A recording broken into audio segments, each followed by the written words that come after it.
Hello दोस्तों, स्वागत है आप सभी का learn and get YouTube channel में।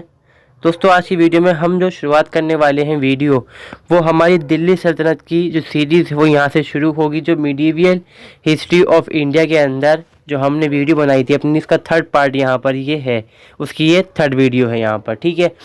और इसके अंदर भी दिल्ली सल्तनत के अंदर भी अगर हम देखें तो दिल्ली सल्तनत जो यहाँ पर रही है वो 320 साल तक रहती है और उसमें डिफरेंट डिफरेंट डायनेस्टीज़ ने दिल्ली पर रूल करा है। उसी में से सबसे पहले जो डायनेस्टी आती है वो है ममलूक डायनेस्टी, जिसको कि हम स्लेव डायनेस्टी भी यहाँ पर कहते हैं, जिन्होंने हम यहाँ पे देखते हैं तो रूल करा है 1206 से 1206 से एंड 1290 तक, यानी कि 1290 तक इन्होंने राज करा है। और 88 साल 84 साल इन्होंने यहाँ पर दिल्ली पर रूल करा है। इसके बाद फिर हम देखते हैं खिलजी डायनेस्टी आती है, तुगलक डायनेस्टी, जिन्होंने सबसे ज़्यादा राज करा, जिन्होंने सबसे ज़्यादा अपने एम्पायर को एक्सपेंशन करा अपने एम्पायर का। देन सैयद डायनेस्टी, सबसे कमज़ोर डायनेस्टी दिल्ली सल्तनत की जो होती है। फिर आती है लोधी डायनेस्टी एंड देन फिर यहाँ पे हम देखते हैं वो मुग़ल्स दिल्ली में आ जाते हैं यहाँ पर, ठीक है।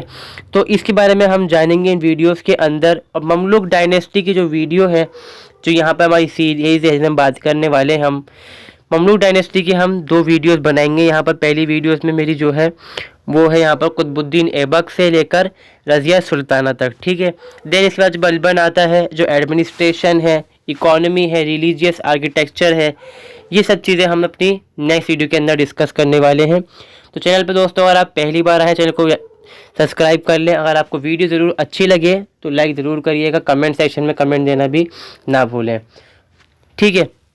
तो यहाँ पर हम देख लेते हैं कुछ ममलूक डायनेस्टी के मोनार्क यानी कि रूलर्स।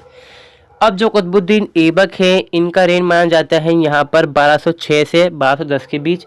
हालांकि अगर हम देखें, जब दिल्ली के अंदर मोहम्मद गौरी आके अपना एम्पायर का जो पोजीशन कंट्रोल कर लेता है इंडिया के अंदर आकर, तो जब ही से इनको अगर दिल्ली का गवर्नर बनाया जाता है, तो उनका जो हम कह सकते हैं रूल है वो उस टाइम से ही शुरू हो जाता है, इनकी 1192 से 1192 से, ठीक है।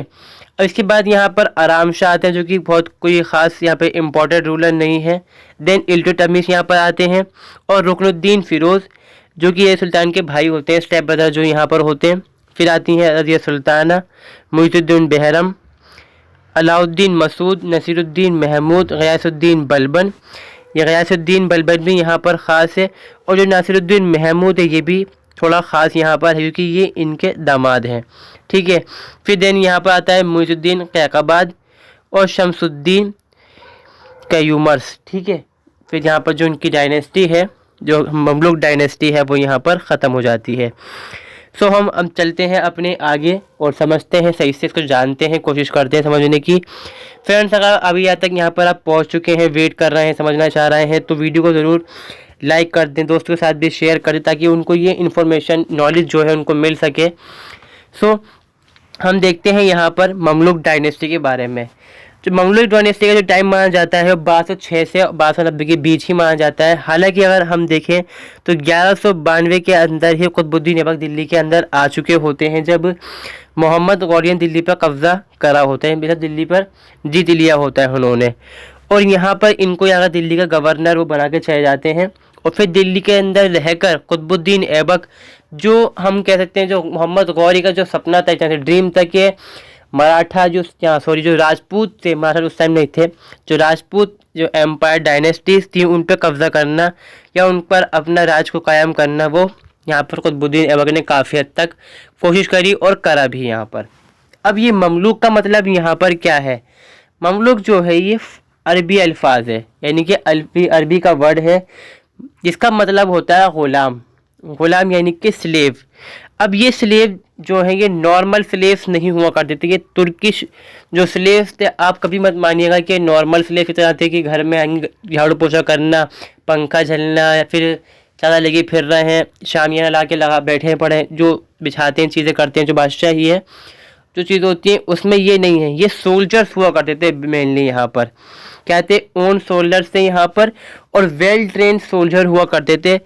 और इनको ट्रेन करने के बाद छोड़ दिया जाता था यहाँ पर, कि इसको मटेरियल आर्ट में ट्रेनिंग दी गई, कोड एटिकेट में ट्रेनिंग दी गई, मतलब कि जो राजा है उसके सामने कैसे पेश आना है, खत कैसे लेकर जाना है, राजा को सलाम कैसे करने, सलाम कैसे देनी राजा को। फिर पंखा झलने वाला जो है वो अलग है, ये उनसे अलग है कि बादशाह के पास जाएंगे, बादशाह का खत लेकर जाएंगे किसी के पास।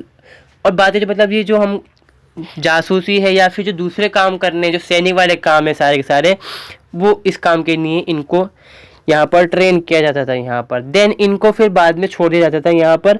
मगर अब ये क्या था कि जब ये राजा के पास ट्रेनिंग ले रहे हैं तो जो इनकी लॉयल्टी है, जो अपना भरोसा है, या फिर जो इनका हम कह सकते हैं कि अपना जो दिल में इनके ख्वाहिश है कि भाई अब बादशाह के पास मैंने काम करा है और इतने मेरी पोजीशन जो है बन चुकी है तो मैं क्यों छोड़ के जाऊँ यहाँ से, तो ये लोग उसी राजा के पास रह लिया करते थे। अब जो यहाँ पर उन्हीं में से हम कह सकते हैं कि जो बहुत सारे स्लेव्स थे, उन्हीं में से एक स्लेव था यहाँ पर Qutubuddin Aibak. Qutubuddin Aibak was the slave of Shamsuddin Mohammad Ghori. ठीक है, अब यहाँ पर क्या होता है कि शमसुद्दीन मोहम्मद गौरी जो है 1206 के अंदर इनको असैसिनेट किया जाता है इस्माइली शिया के ज़रिए से। क्योंकि जो ये है हम बात करते हैं अफ़गानिस्तान की, तो वहाँ ये चीज़ चलती रहती है कि शिया सुन्नी लड़ते रहते हैं आपस में। तो सुन्नी से मेजॉरिटी में है, वहाँ पर जो शियाज़ हैं वो माइनॉरिटीज़ में हैं। फिर काफ़ी चीज़ें हैं जो मुसलमानों के अंदर रही हैं काफ़ी टाइम से, तो शिया को दबाया जाता है वहाँ पर भी। ठीक है, तो यही चीज़ यहाँ पर मोहम्मद गौरी भी करते हैं। उसका बदला लेते हैं शिया यहाँ पर उनसे, जब वो आते हैं खोकर कबीले के जो लोग होते हैं उनको दबाने के लिए, उनका जो रिबेल होता है इसको क्रश करने के लिए। देन उनको वहीं पर असैसिनेट किया जाता है असर की नमाज के टाइम आसपास लगभग। ठीक है, अब यहाँ पर क्या होता है, Mohammad Ghori did not have any children, his empire was divided into his slaves. जब उनके कोई बच्चे नहीं होते तो उनके एम्पायर को उनके जो स्लेव्स होते हैं उनमें डिवाइड कर दिया जाता है एज टर्किश रूल। यहाँ पर टर्किश जो सिस्टम, ट्रेडिशन कह सकते हैं हम यहाँ पर, वो करता था कि जो टर्किश रूलर्स हुआ करते थे वो अक्सर यही करते थे कि अगर बच्चे नहीं हैं तो अपने ग़ुलामों के अंदर ही बांट दिया करते थे। वो मानते भी यही थे कि जो भी हमारा है वो हमारा ग़ुलामों का ही है यहाँ पर, क्योंकि हम जो हमारे ग़ुलाम हैं हम ही उनके माई बाप हैं, हम ही उनका कटा धरता है यहाँ पर। और जो ग़ुलाम थे इसी वजह से अब जो बादशाह हुआ करते, जो राजा हुआ करते थे, उनके लिए बहुत ज़्यादा जो हम कहते हैं भरोसेमंद रहा करते थे यहाँ पर। अब क्या होता है कि जो कुतुबुद्दीन ऐबक है, he was the governor of Delhi from 1192 and when Mohammad Ghori died he declared himself sultan of Delhi.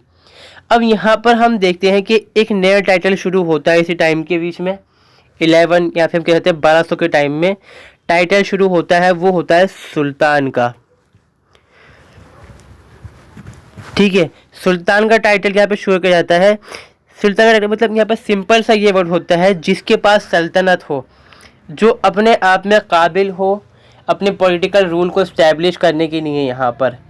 हालांकि उसको मुस्लिम होने के बावजूद उसको मुस्लिम होना है साथ में यहाँ पर, मगर जो खलीफा है अगर वो उससे परमिशन लेता है, मतलब जो उसका रूल है, अगर खलीफा उसको लेजिटिमेट कर डालता है, वैधता दे डालता है, तो बहुत बढ़िया है और ज़्यादा। मतलब अब जो अमीर का टाइटल है वो यहाँ पर ज़्यादा आप देखेंगे कि यूज़ नहीं होता, अब यहाँ पर यूज़ होता है सुल्तान का टाइटल। ठीक है, जब मोहम्मद गौरी मर जाते हैं तो उनका जो याला जो हम कहते हैं इंडियन पोजीशन जो होता है वो किसको दिया जाता है यहाँ पर, कुतुबुद्दीन ऐबक को, क्योंकि वो यहाँ पर होते ही हैं पहले से। और इस तरह से बहुत सारे उनके अलग अलग जो स्लेव्स होते हैं उन्हें बांट दिया जाता है। इसमें कि यहाँ पर है यलदोस को मिलता है गजनी, और जो दूसरे उनके जो स्लेव्स होते हैं गयासुद्दीन वगैरह जो होते हैं उनको बंगाल वगैरह दिया जाता है यहाँ पर। अब यहाँ पर कुतुबुद्दीन ऐबक अपनी जो कैपिटल है उसको इस्टेब्लिश करते हैं यहाँ पर लाहौर पर। इसकी वजह से यहाँ पर प्रॉब्लम क्या होती है कि जो इनके भाई बंधु होते हैं, देखिए यहाँ पर ये अपनी कहाँ गया लाहौर कैपिटल कहाँ पर यहाँ पर बनाते हैं। यहाँ पर वजह क्या होती है कि यहाँ पर तो जो तुर्किश हैं वो यहाँ पर है ही, यलदोस भी यहीं पर है, बाकी यहाँ पर भी है कुछ, और मुल्तान भी यहीं पड़ रहा है इस तरफ। अब ये क्या है, जो दूसरे तर्किश हैं वो चाहिए कि भाई दिल्ली पे आके कंट्रोल करें, जो पोजीशन है वो सारा उनको मिल जाए, और हर कोई चाहेगा ये चीज़ तो कि जो उसके मालिक का था वो सारा उसी का हो जाए, किसी दूसरे गुलाम को ना मिले। तो यहीं से बार बार अटैक्स हुआ करते थे उनके ऊपर, प्रॉब्लम्स थी यहाँ पर, मतलब एक खतरा था लगातार। तो उन्होंने अपनी जो कैपिटल है वो लाहौर को ही बनाया यहाँ पर। बाद में देन हम देखते हैं जो इल्तुतमिश एम्पायर जो यहाँ के जो सुल्तान बनते हैं दिल्ली के, तो वो इसको ट्रांसफ़र करके दिल्ली ले आते हैं, क्योंकि वो प्रॉब्लम सब नहीं रही थी, क्योंकि जो यल्दोज है वो उनका मर्डर कर डालते हैं यहाँ पर। अब यहाँ पर क्या होता है, Tajuddin Yalduz another slave of and sultan of Ghazni claim over Delhi. Ghazni में बैठा होता है यहाँ पर कौन, ताजुद्दीन यल्दोज, ठीक है। और ये गवर्नर होता है शुरुआत के अंदर कहाँ का, गजनी का। गजनी से ही फैलता है, मोहम्मद जो गौरी है वो गजनी का ही यहाँ पर कौन होता है, बादशाह होता है, वहीं का ही सुल्तान जो अमीर होता है वहाँ का, वहीं से ये एक दिल्ली पर आता है। तो यहाँ पर यही होता है। हालांकि यहाँ पर हम देखें जो गुरिट्स एम्पायर है, जो गौरी सल्तनत है, वो ख़त्म नहीं होती, मगर जो राजा होते हैं बहुत ज़्यादा कमज़ोर हो जाते हैं, इसलिए जो गवर्नर होते हैं वो अपने आप को इंडिपेंडेंट दिखाने लग जाते हैं यहाँ पर। हालांकि फिर भी वो ओवरलॉर्डशिप मानते हैं अपने बादशाह की, मतलब जब हम कह सकते हैं कि सम्राट आप ही रहेंगे, हम आपके तहत हैं यहाँ पर एक तरह से। और जो हमारा सत्ता है उसको कौन लेजिटिमेट करेगा यहाँ पर, जो खलीफा है यहाँ पर। ये इनका हम देखते हैं स्लेव डायनेस्टी के बीच का एम्पायर है यहाँ पर, ठीक है। शुरुआत में ये इतना ही होता है, जब हम देखते हैं जो हम कहेंगे यहाँ पर कुतुबुद्दीन ऐबक का रीन जो होता है, फिर बाबर धीरे कि यहाँ पर एक्सपेंशन होता है, क्योंकि ये अलग होता रहता है बार बार इनसे।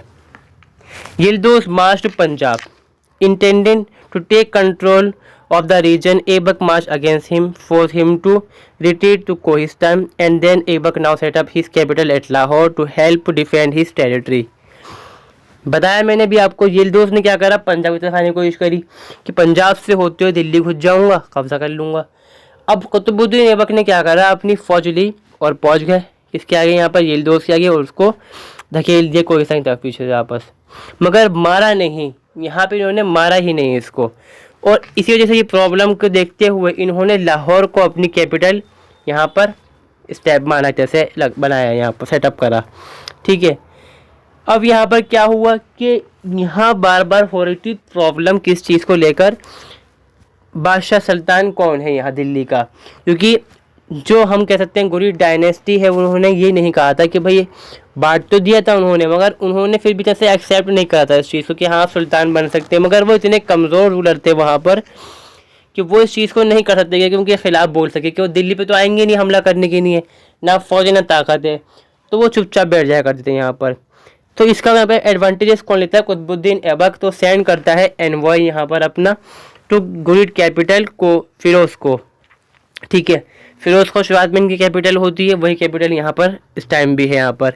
गयासुद्दीन मोहम्मद गौरी का सक्सेसर होता है, वो यहाँ बैठा होता है, उससे ही कहता है कि भाई मैं आपको अपना ओवरलॉर्ड मानता हूँ, मतलब आपको आपका अपना शहनशाह मैं आपको मान लूँगा, सुल्तान मैं रहूँगा।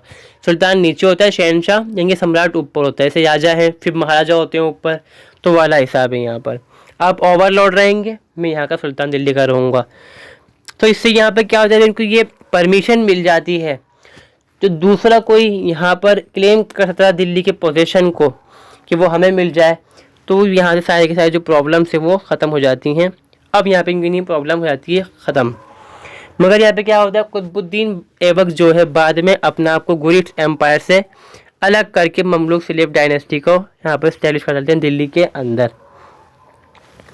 और ये क्या करते हैं बाद में, हम जो इनके हम देखेंगे उन्होंने क्या काम करा दिल्ली के अंदर। हालांकि बहुत ही कम टाइम तक ही जिंदा रहते हैं, जितना मतलब उम्मीद रही होगी कि मैं इतना लंबा जीऊँगा और सल्तनत बादशाह बन के रहूँगा, वो तो सब कुछ ख़त्म हो जाता है यहाँ पर। और इन्होंने दिल्ली के अंदर हम देखें जो सिग्निफिकेंस जो उनके काम की रही वो ये रहा कि इन्होंने दिल्ली जीतने के बाद बनाई कुव्वतुल इस्लाम मस्जिद, यानी कि इस्लाम की ताकत को दिखाने वाली मस्जिद, जो दिल्ली के अंदर कुतुब मीनार कॉम्प्लेक्स में है।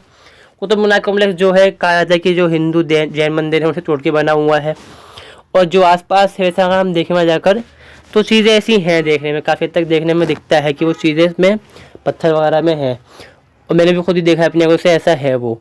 और दूसरा ये है कि वो कब्रस्तान का इलाका है, पैरवान के अंदर कभी कब्रस्तान वहाँ पर रहा होगा, तो मस्जिद है, मस्जिद के पास मकबरे भी हैं, कब्रें भी हैं वहाँ पर।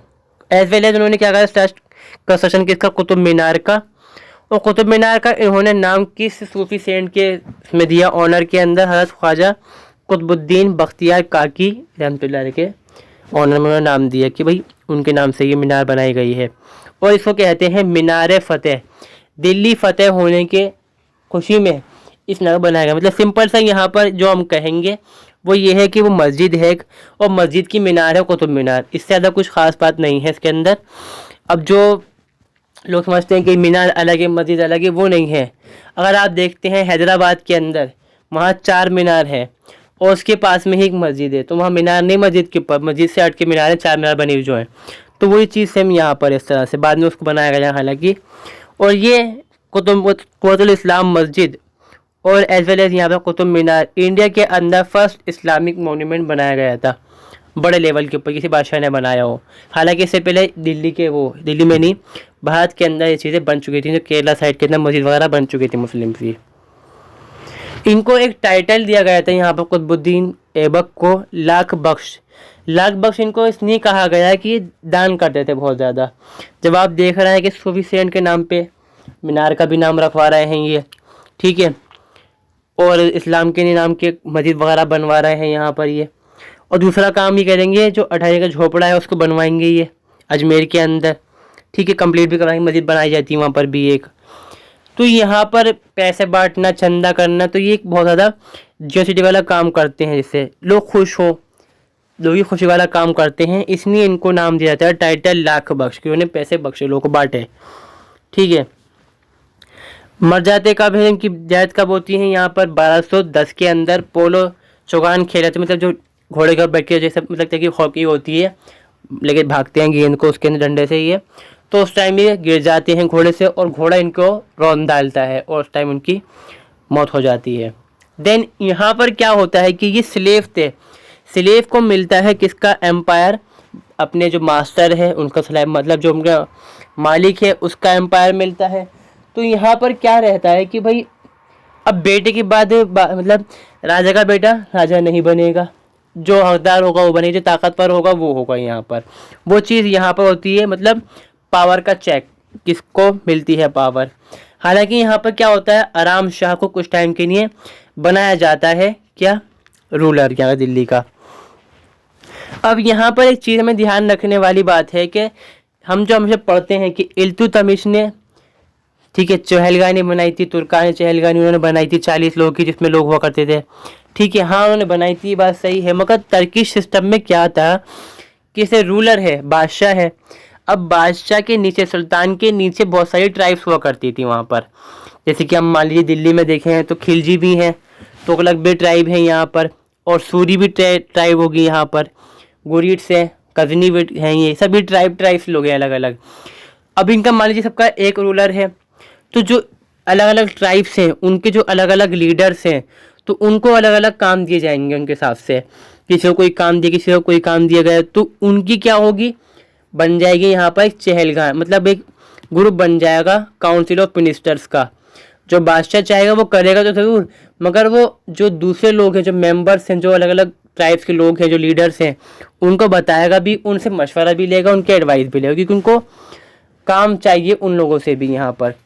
तो सिस्टम ये चलता था पहले ज़माने के अंदर, शुरुआत से ही था तुर्किश रूल के अंदर।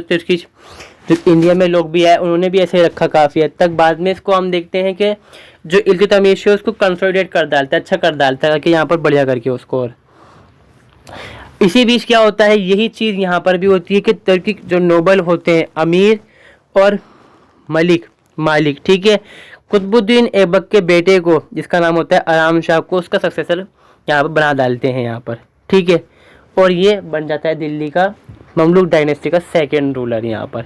हालांकि कुछ टाइम तक ही बिल्कुल रूल कर पाता है, बाद में इसको हटा दिया जाता है गद्दी से यहाँ पर। और यहाँ पर क्या होता है कि जो हम देख सकते हैं ट्राइब, जो दूसरे तुर्की के नोबल्स होते हैं वो इसको सपोर्ट नहीं करते, अपोज करते हैं उसके एसेशन पे कि भाई थ्रोन पे वो नहीं बैठ सकता, क्योंकि वो बादशाह का बेटा है। जो पावरफुल जो होगा, जो स्लेव होगा, उसी को मिलेगा, क्योंकि यहाँ पर हर जो नोबल था उसका ये था कि भाई कुतुबुद्दीन ऐबक भी नोबल थे इस ज़माने के अंदर, मतलब स्लेव थे, हम भी स्लेव हैं, तो स्लेव में से ही कोई बने नया रूलर यहाँ पर, ठीक है। Such as the Khilji noble of Bengal rebel against him, जो खिलजी थे यहाँ पे नोबल थे बंगाल के, उन्होंने उनके खिलाफ रिबेल कर दिया, विद्रोह कर डाला यहाँ पर। और इसी बीच यहाँ पर क्या होता है कि कुछ नोबल्स का ग्रुप होता है, जो कि हम कह सकते हैं कि जो चहलगानी तरह की छोटी अलग तरह की, जो मतलब उस तरह की जिस तरह की जो इल्तुतमिश ने बनाई थी उस तरह की नहीं है यहाँ पर।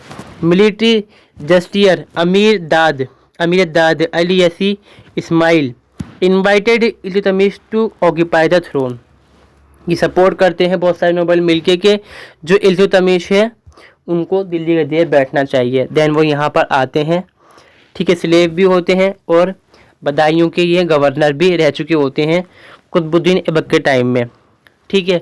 अच्छा काम करा होता है। फिर वो दिल्ली की तरफ मार्च करते हैं और सीज कर लेते हैं यहाँ पर एंड आराम शाह को हरा कर दिल्ली पर कब्जा कर लेते हैं। वो दिल्ली के थ्रोन पर बैठ जाते हैं, फिर बन जाते हैं दिल्ली ममलूक डायनेस्टी के थर्ड रूलर। आराम शाह का रूल जो यहाँ पर रहा है बहुत ही कम टाइम रहा है, जैसे कि मैंने इस चार्ट के अंदर भी दिखाया है। देखिए आराम शाह का ये रहा सिर्फ महज 1 साल 1210 से 1211 तक। फिर बाद में जो कि अब देखेंगे पूरे 25 साल कौन रूल करेगा यहाँ पर, इल्तुतमिश।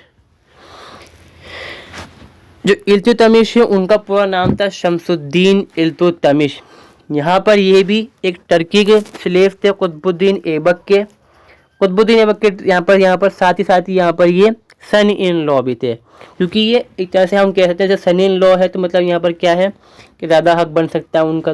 एक चीज़ यहाँ पर ये है कि जो दूसरे नोबल्स हैं उनसे ज़्यादा जो स्लेव्स हैं उनसे ज़्यादा इनका हक बनता है यहाँ पर।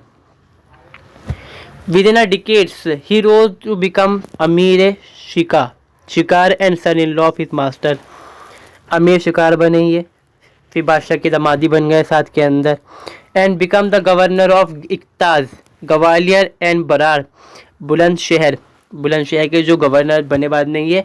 अब देखिए यहाँ पर भी इक्ताज थे उस टाइम के अंदर, इतना मतलब हम कहेंगे कि जो सिस्टम था एकता का शुरुआत तो इन्होंने ही करी थी, मगर डिवीज़न उस टाइम भी था, इतना अच्छा नहीं था जिस तरह से इन्होंने अपने जो एडमिनिस्ट्रेशन को बहुत अच्छा तरह से इन्होंने चलाया।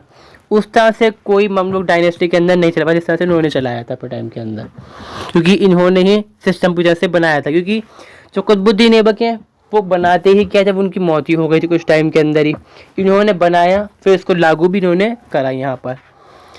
The Turkic nobility of Delhi did not support Aram Shah hereditary succession as he was the an inept and unpopular ruler. He principle of hereditary rule was checked right at the beginning of the slave dynasty.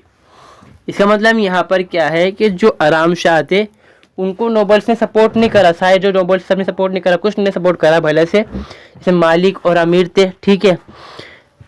और यहाँ पर ये कहा गया कि भाई hereditary rule नहीं चलेगा, जो राजा का बेटा है वो राजा नहीं बनेगा, जो ताकतवर है वो बनेगा राजा। यहाँ पर ताकतवर यहाँ पर कौन होता है, इल्तुतमिश होता है, वो रूलर यहाँ पर बन जाता है।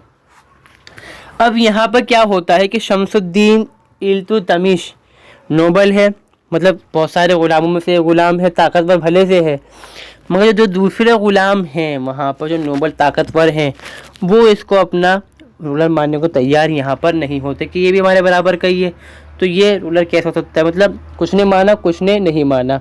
इसके लिए यहाँ पर क्या करते हैं ये शमसुद्दीन इल्तुतमिश जो है एक लेटर भेजते हैं अब्बासिद खिलाफत के अंदर जो खलीफा होते हैं उनको कि भाई मैं दिल्ली का सुल्तान रहूँगा और आपके अंडर रहूँगा। अब यहाँ पर क्या था, जो गुरीड्स थे ना, जो गौरी सल्तनत थी उससे तो ये आज़ाद हो चुके हैं बिल्कुल। जो कुतुबुद्दीन ऐबक है उन्होंने अपने आप को अलग कर लिया है, इन्होंने तो भी जोड़ना ही नहीं अपने आप को उनसे, तो ये क्या करेंगे अपने जो पॉलिटिकल पावर है वो अपनी दिखाएंगे यहाँ पर, और जो रिलीजियस जो अथॉरिटी है वो मानेंगे किसकी, खलीफा की। फिर क्या होता है, जो खलीफा है इस चीज़ को मानते हैं, लेजिटिमेट कर डालते हैं वो उसको, एंड देन ये दिल्ली के सुल्तान बन जाते हैं इस तरह से, मतलब बन तो चुके हैं मगर लेजिटिमेट किया जाता है इनको। In the 1132 he elected the sultan Ghori funerary movement in memory of his eldest son Nasiruddin who died 2 years ago. सुल्तान गौरी का ये मोनुमेंट बनवाते हैं क्योंकि जो उनका जो बेटा होता है जो नसीरुद्दीन होता है वो मर जाता है। जो गौरी डायनेस्टी के लोग हैं उनकी नहीं बनवाते हैं ये, क्योंकि ये कभी उनके गुलाम मतलब उनके यहाँ से इनका ताल्लुक जुड़ा हुआ था। अब शमसुद्दीन जो इल्तुतमिश है इसी को बोला जाता है दिल्ली का ये ट्रू फाउंडर है, मतलब दिल्ली सल्तनत का जो असली यहाँ पर फाउंडर है वो शमसुद्दीन इल्तुतमिश है। वजह क्या है, क्योंकि कुतुबुद्दीन ऐबक ने अपनी जो कैपिटल है वो लाहौर में सेटअप करी थी। रीज़न था यहाँ पर कि जो उसकी वेस्टर्न साइड है वहाँ से अटैक हुए थे, जो उनके खुद के भाई लोग बंधु थे वो अटैक कर रहे थे यहाँ पर। मगर जब शमसुद्दीन इल्तुतमिश यहाँ बैठते हैं, ताकतवर कमांडर भी थे, मंझे हुए अपने आपस के, मतलब मंझे हुए थे यहाँ पर लड़ाई के अंदर बिल्कुल। तो यहाँ पर क्या करते हैं, जो अपनी कैपिटल है शिफ्ट कर लेते हैं दिल्ली के अंदर, और दिल्ली सल्तनत इन्हीं के टाइम में असल में बन के आती है। फिर ये अपने टाइम में बहुत सारे चेंजेस करते हैं, और जब को हमने ये देखा कि अभी कभी आप पढ़ेंगे हिस्ट्री को, तभी पढ़ते होंगे आप, तो आपने देखा होगा एशियन हिस्ट्री टाइम में आप देखते हैं यहाँ पर कि उस टाइम भी ये था कि जब कोई राजा है वो मर गया, और जो उसके सब्सिडरीज हैं, चाहे वेसल्स कह लीजिए आप उनको, या फिर सामंत कह लीजिए, जो भी कह सकते हैं वो चाहे आप कह सकते हैं, जो उनके अंडर आने वाले जो लोग हैं, तो वो अपने आप को इंडिपेंडेंट करे करते थे हमेशा। सेम चीज़ यहाँ पर भी हुई, जब आराम शाह यहाँ पर कमज़ोर थे, बहुत ज़्यादा अनपॉपुलर रूलर भी, सपोर्ट भी थे उनके पास, तो बहुत सारे जो हम कह सकते हैं जो राजपूताना है, जो वहाँ के रूलर्स थे, उन्होंने अपने आप को इंडिपेंडेंट अनाउंस कर दिया। फिर क्या करते हैं शमसुद्दीन इल्तुतमिश इन सब की जो बगावतें हैं उनको दबाकर कंट्रोल करके उन पे आपस से रिकैप्चर कर लेते हैं उनको। अब यहाँ पर देखिए, ठीक है, इन्होंने ही शुरुआत की थी तुर्कान चहल का, नहीं बताया मैंने आपको, पहले सिस्टम ऐसा हुआ करता था, इनसे पहले सिस्टम था ऐसा हालांकि, मगर जो हम कह सकते हैं कि जो ऑफिशियल इन्होंने कहा कि हाँ होना ही चाहिए अब ऐसा, और 40 लोग इसके अंदर होंगे, इससे कम लोग नहीं होंगे, ज़्यादा लोग भी नहीं होंगे, तो वो इन्होंने स्टार्ट करा था। सियासा मतलब यहाँ पर ये था कि कुछ काउंसिल्स हुई, कुछ जो नोबल ताकतवर जो लोग हुआ करते थे, कोई फौज के अंदर ताकतवर है, कोई हम कह सकते हैं कि मान लीजिए इकोनॉमी में है, कोई रिलीजन के अंदर है, तो इस तरह से लोगों को इकट्ठा करके रखा जाता था, और उनकी सलाह मशवरा लेकर ही काम किया जाता था यहाँ पर।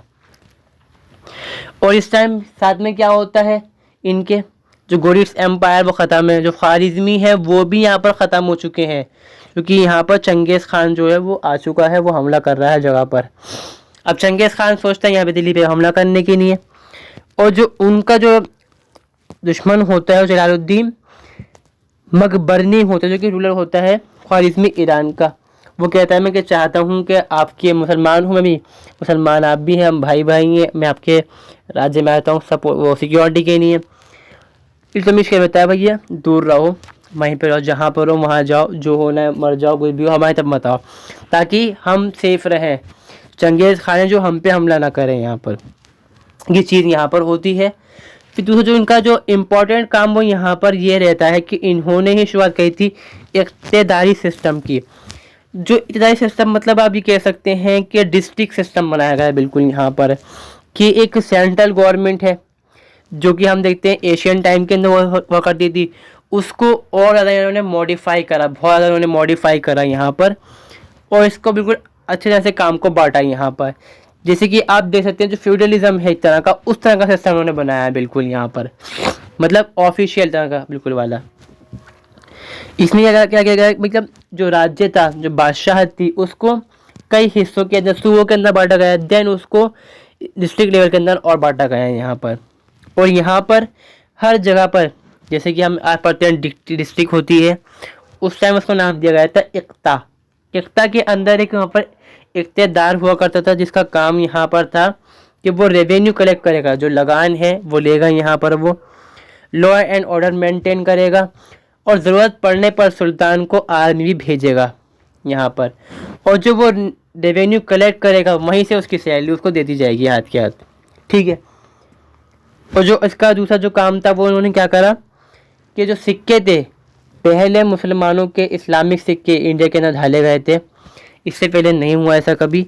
ये थे अरबिक सिक्के, जिसमें कि हम देखते हैं टंका सिक्का जो कि सिल्वर का हुआ करता था, चांदी का हुआ करता था। दूसरा था जीटल जो कॉपर का था, जिसका वजन कम से कम हुआ करता था उस ज़माने के अंदर 175 ग्राम के ये सिक्के हुआ करते थे। तो इनका ये सिग्निफिकेंस, इन्होंने बहुत सारे काम करे, इसलिए हम देखते हैं कि जो ममलूक डायनेस्टी है उसके अंदर 3 ही रूलर ख़ास यहाँ पर दिखाई देते हैं जो उन्होंने बहुत ज़्यादा काम करा। इल्तुतमिश, रज़िया सुल्तान थोड़ी कोशिश करिए गई, मतलब कर नहीं पाई हालांकि, और बलबन, ताकतवर यही रहे यहाँ पर। अब देखते हैं, बताया मैंने आपको कि बहुत सारे जो उस टाइम के अंदर इनकी जो सब्सिडरीज थे उन्होंने अपने आप को अनाउंस कर दी कि हम अलग हो चुके हैं, अब आज़ाद हैं, तो उन्होंने क्या था कि उनको दबाया है वहाँ पर से।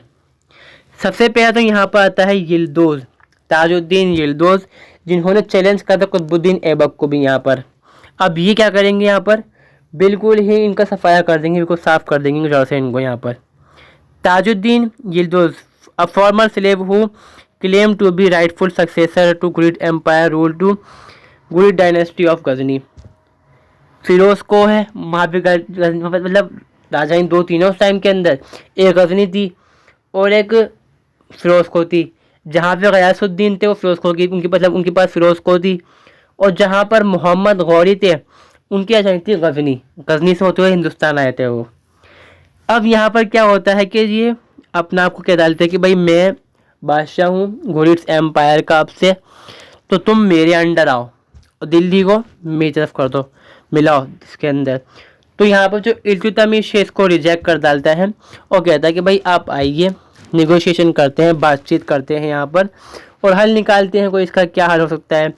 मगर जो ये ताजुद्दीन यिल्दिज़ से बहुत ज़्यादा घमंडी इंसान होता है, हर बात को रिजेक्ट कर डालता है, ठीक है।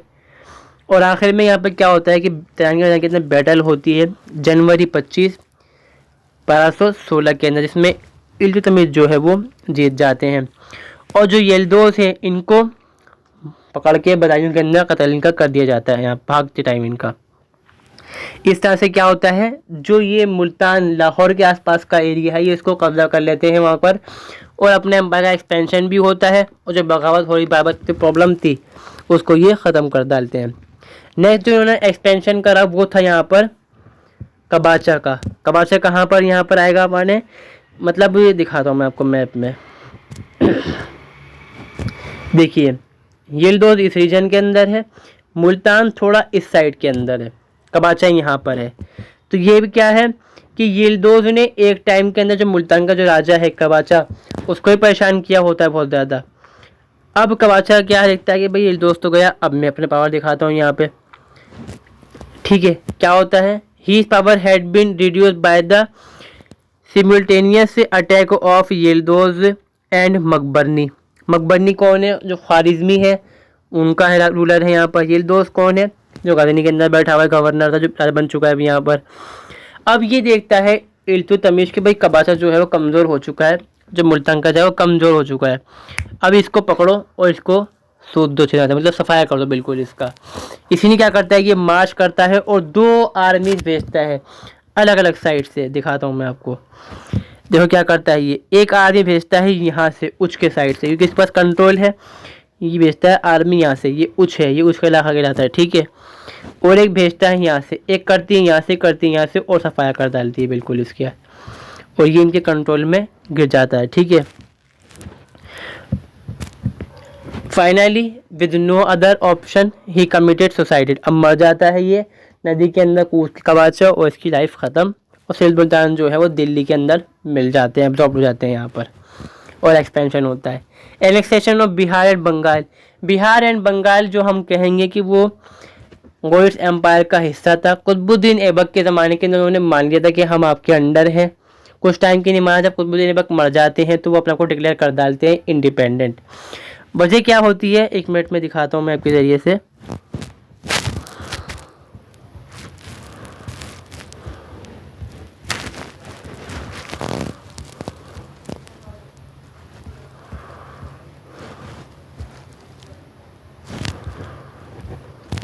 दो मिनट के लिए मैं दिखा देता हूँ मैं आपको। अब देखिए दिल्ली यहाँ पर है और बंगाल बिहार यहाँ पर है, और उस टाइम था तो नहीं कि भाई हेलीकॉप्टर और जहाज़ उड़ के पहुँच जाएंगे। सेना पहुँचेगी, जब जगह हमला करेगी, फिर लौट के फिर दोबारा इंडिपेंडेंट घोषित कर डालेंगे अपने आप को। तो ये चीज़ बार बार चलती रहती थी उस टाइम के अंदर। तो यही प्रॉब्लम, सेम प्रॉब्लम उस टाइम भी थी।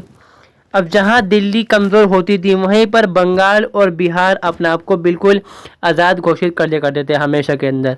शुरुआत से वहाँ पर यही रहा और शुरुआत से चलता रहा। जब भी आप देखेंगे जो मुग़ल हैं और जो अंग्रेज़ हैं उनकी ने भी ये सेम प्रॉब्लम रहती कि भैया जहाँ मौका मिलता है ये अपने आप को आज़ाद घोषित कर डालते हैं यहाँ पर।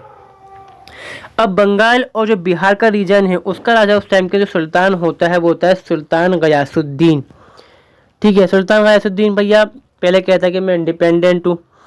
अब क्या होता है, इल्तुतमिश जो होते हैं वो भेजते हैं यहाँ पर अपनी आर्मी का हिस्सा भेजते हैं, ठीक है। तो वो मान लेता है कि हाँ चलो ठीक है मैं आपके अंडर हूँ यहाँ पर।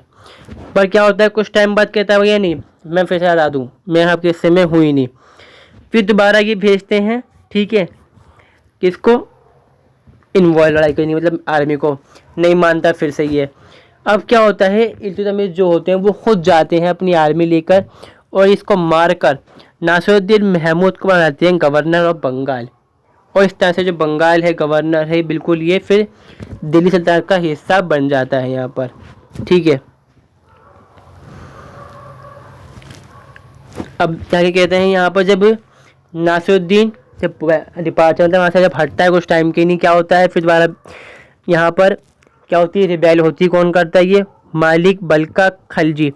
और आप ये देखेंगे कि खलजी जो है ना बंगाल के अंदर बहुत टाइम से थे, बहुत लंबे टाइम से रहते हैं। और जो सूरी हैं, सूरी बहुत लंबे टाइम से बंगाल बिहार के आसपास के रीजन में रहते हैं। और जो सूरी जो डायनेस्टी है वो वहीं से शुरुआत होती है दिल्ली की तरफ आती हुई। हालांकि वो ख़ास दिल्ली पे कुछ टाइम मतलब रूल नहीं कर पाते और जो हेमू है वो बन जाता है राजा यहाँ दिल्ली का।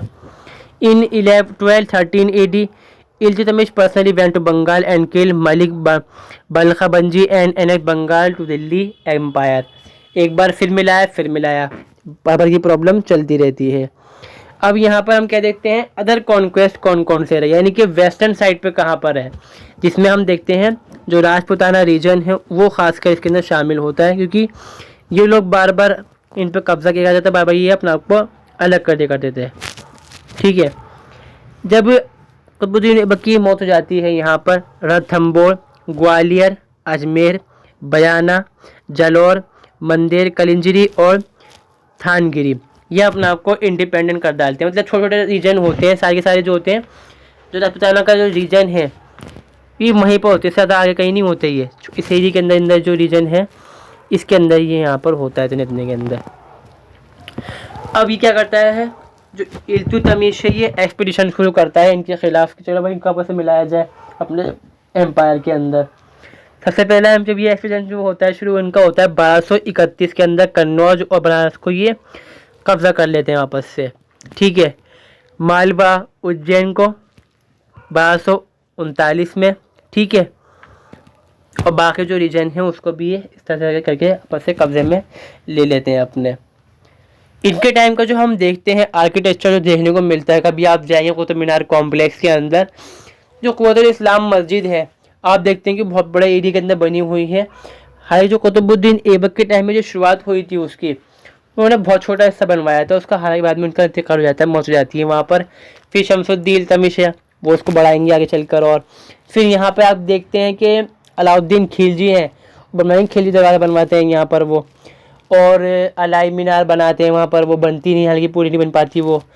और फिर आप देखते हैं ये तुगलक आते हैं तो तुगलक जो कुतुब मीनार के दो मंजिल ऊपर बने हुए देखेंगे आप, जहाँ संगमरमर के पत्थर भी लगे हुए हैं उसके ऊपर, तीसरी जो चौथी मंजिल है वो जो तुगलक में उन्होंने बनवाई थी आगे चल के, ठीक है।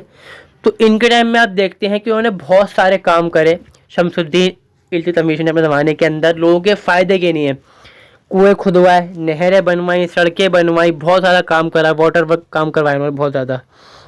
कुतुब मीनार और दूसरी जो चीज़ें बनवाई थी उन्होंने पूरी करी यहाँ पर अपने ज़माने के अंदर। और एक चीज़ और है कुतुब मीनार के आसपास, कभी अगर आप गए होंगे तो देखा होगा, मैंने देखा है ये हौज़ शमसी, अभी इसको आप ठीक किया गया है, वरना बहुत टाइम पहले ही बिल्कुल ख़राब हो चुका था। अब बहुत ही प्यारा, मतलब ये एक तरह से ये दिखाया गया है कि जन्नत की एक नहर है उसका पानी यहाँ पर दिखाया गया है, मतलब उसकी शक्ल की कोशिश की गई है यहाँ दिल्ली के उसके अंदर, ठीक है। मदरसा खुलवाए उन्होंने बहुत सारे, और खानकाहें बनवाई, खासकर खानका कौन सी, हमीदुद्दीन की खानका यहाँ पर। गंधक की बावली देखी होगी आपने, कुतुब मीनार कॉम्प्लेक्स या वो दरगाह है वहाँ पर उसके आसपास पड़ती है ये, ठीक है। और जो बताया था मैंने जो मैंने बनवाया था वो अलग बनवाया। फिर इनका इंतकाल हो, इनकी जो डेथ होती है यहाँ पर 1236 में इनकी डेथ हो जाती है यहाँ पर। और अपनी मौत से पहले ही अलग अलग हिस्टोरियंस हैं, अलग अलग उनके थॉट हैं यहाँ पर। कुछ हिस्टोरियन मानते हैं कि उन्होंने अपनी बेटी को अपना सक्सेसर यहाँ पर पहले से ही डिक्लेयर कर दिया था, क्योंकि उन्होंने देखा था कि बेटे जो हैं वो उनको चाहिए ऐशो आराम मगर काम नहीं करना, जो उनको जो एम्पायर क्या चलाना है उनको चलाना नहीं आता। और कुछ हिस्टोरियन मानते हैं कि उन्होंने अपने बेटे को ही कहा था बनाने के लिए, अपनी बीवी के दबाव के अंदर आके कहा था, बाद में उसलिए मानते हैं हिस्टोरियन। कुछ कहते हैं कि हाँ उन्होंने कहा था कि भाई मेरा बेटा जो है वो मर जाए, मगर उनका बेटा जो बड़ा वाला तो मर जाता है। बाद में उनका जो दूसरा बेटा है वो बनता है यहाँ पर अपनी माँ के षड्यंत्र की वजह से बन जाता है वो।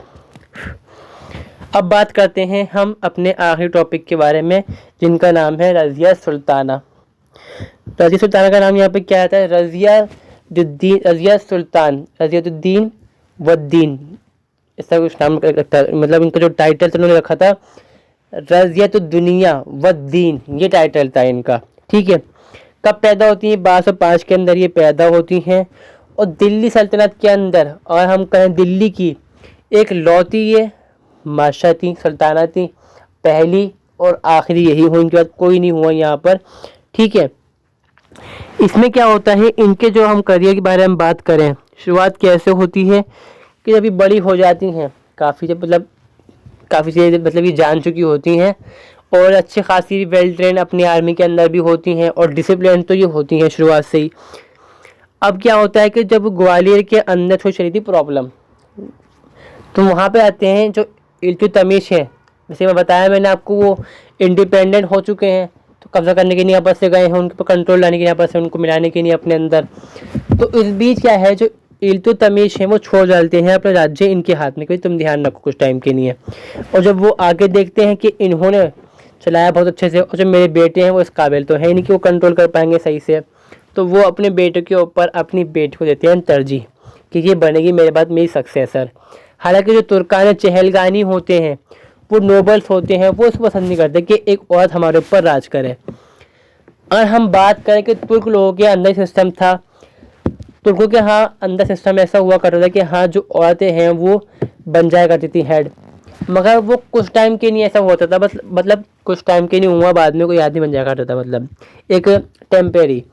अब यहाँ पर क्या है कि कोई सुल्ताना बन रही है, परमानेंट बादशाह बन के बैठ रही है, तो वो चीज़ उनको एक्सेप्ट भी नहीं थी। फिर यहाँ पे कुछ इंडियन सिस्टम का भी असर था, और जो ईरानियन तो थे ही, इन पर असर पड़ चुका था, ईरानियन जो सिस्टम था, रिवाज है उनका। ठीक है, मगर यहाँ पर क्या होता है कि जब बाप मर जाते हैं इनके, जो रज़िया सुल्तान है वो रानी, जो सुल्ताना है वो नहीं बन पाती, और जो उनके भाई हैं, जो इनके स्टेप ब्रदर से सौतेला भाई जो होता है रुकनुद्दीन फिरोज़, उसको कुछ नोबल्स तुर्कान चेहरा के जो लोग होते हैं मिलकर उसको दिल्ली का जो राजा है सुल्तान बना डालते हैं यहाँ पर। और जो उनकी माँ होती है जो रुकनुद्दीन फिरोज़ है, जो उनकी माँ होती है, इसका नाम होता है तुर्कानी बेगम। ठीक है, शाह तुर्कानी कहते हैं उनको। ठीक है, अब वो क्या करती हैं, वो सोचती हैं कि जो रज़िया है इसको मरवाया जाएगा कैसे कैसे करके। हालांकि कुछ नोबल जो होते हैं वो सपोर्ट में होते हैं रज़िया के, और यहाँ पे रज़िया क्या करती हैं कि एक बगावत करा डालती हैं दिल्ली के अंदर। तो दिल्ली के अंदर जो लोग रह रहे होते हैं उनको जो मतलब भड़का डालती हैं आराम शाह के ख़िलाफ़, और दिल्ली के ऊपर आके अपना जो कंट्रोल है आपस से कायम कर लेती हैं यहाँ से। ठीक है, एक मिनट ज़रा रुकें आप जी।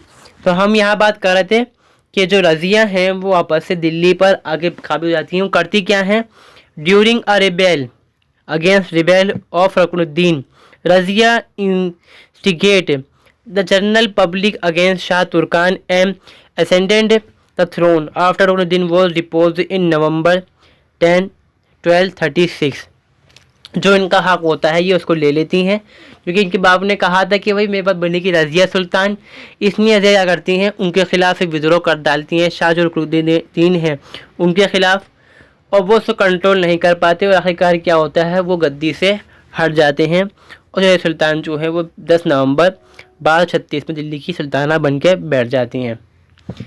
ठीक है, अब जो रज़िया सुल्तान के जो बहुत सारे यहाँ पर क्या होता है, जो तुर्कान चहलगानी होते हैं वो इस चीज़ को नहीं पसंद करते, क्योंकि जो रज़िया सुल्तान जो थी उनका पहनावा जो था वो पहनावा था आदमियों वाला, वही चाल ढाल, हाथी पर सवारी करना, जो आदमी की तरह काम करना, और उनको पसंद नहीं था कि एक औरत हमारे ऊपर राज करे। ठीक है, और जो इस चीज़ को जो रज़िया सुल्तान थी वो जानती भी थी यहाँ पर कि लोग इनके ये खिलाफ है, जो उनके नोबल से चहलगानी वो उनके खिलाफ हैं। तो वो इसमें क्या करती हैं कि जो चहलगानी है और जो हम देख सकते हैं जो हायर पोस्ट होती थी ज़माने के, उनके टाइम के जो हायर पोस्ट थी वहाँ पे क्या करती हैं, वो नॉन तुर्किक जो नोबल्स हैं उनको जगह देती हैं यहाँ पर। इससे क्या होता है, जो तुर्कान चहलगानी होते हैं वो नाराज़ हो जाते हैं कि जो इंडियन है या फिर जो अब जो हम कहते हैं अब्बासियन है, जो मतलब जो अफ्रीका से आए हुए ग़ुलाम हैं, वो तो हमसे नीचे मतलब निचले लोग हैं, हम इन पर राज कर रहे हैं, फिर भी ये हमारे बराबर कैसे आ रहे हैं। तो ये लोग इनके खिलाफ होने लग जाते हैं। और ऐसे क्या होता है, ऐसे करते करते जो बहुत सारे नोबल जो होते हैं इनके खिलाफ रिबेल करने लग जाते हैं, मतलब विद्रोह करने लग जाते हैं। इसी में क्या होता है, एक होता है यहाँ पर वज़ीर, जिनका नाम होता है निज़ामुल मुल्क मोहम्मद जुनैदी।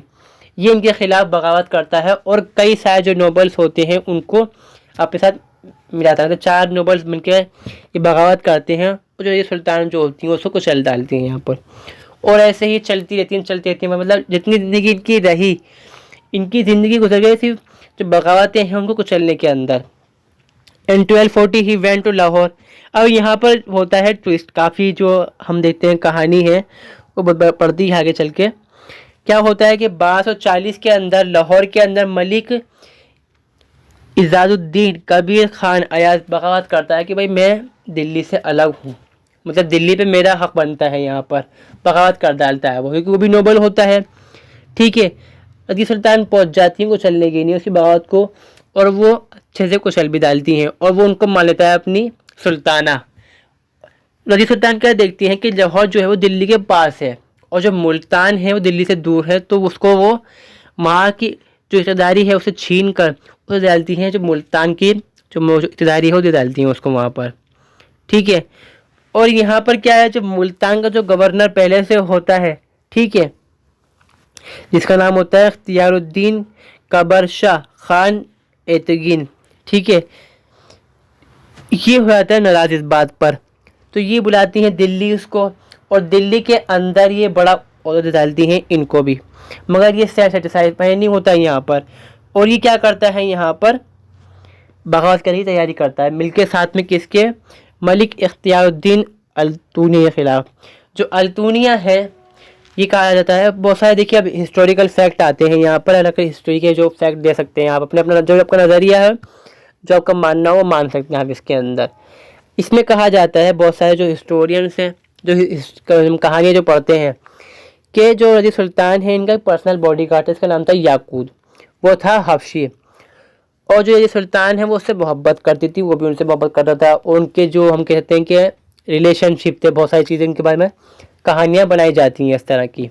ठीक है, अब बहुत से लोग इसको मानते हैं, बहुत से लोग इस कहानी को नहीं मानते। मैं इस कहानी को नहीं मानता, क्योंकि क्या है कि जो ये कहानी है, ये कहानी फैलाई गई, जो नोबल्स थे उन्होंने ये कहानी फैलाई होगी, मेरा मानना इस तरह से है।